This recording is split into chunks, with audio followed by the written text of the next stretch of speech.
नाज़रीन ते ख़बर शामिल करने के ॿुधाईंदा त इस्लाम कोर्ट में घरू अणबणता औरत ॿार समेत खूह में टिपो ॾेई आपघात करे छॾियो आहे। ब्रेकिंग न्यूज़ आहे, अव्हांखे ॾींदा हलूं त इस्लाम कोर्ट में घरू अणबणता औरत ॿार समेत खूह में टिपो ॾेई आपघात करे छॾियो आहे। पुलिस लाश खूह मां कढाए पोस्टमार्टम लाइ अस्पताल मुंतकिल करायो आहे। इन हवाले सां असां राब्तो कयो आहे इस्लाम कोर्ट में आवाज़ टीवी जे रिपोर्टर बशीर अहमद सां। जी बशीर, इन हवाले सां अपडेट कजो।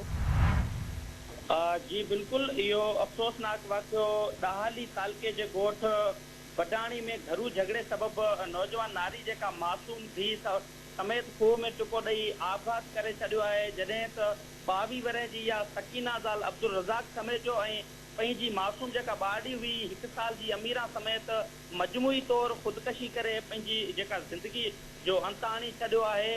ऐं जेका हद जी पुलिस आहे उहा खींसर जेका लाश खूह मां कढाए पोस्टमार्टम जे लाइ जेका कार्रवाई लाइ लाश जेका अस्पताल मुनक़िद कयो वियो आहे।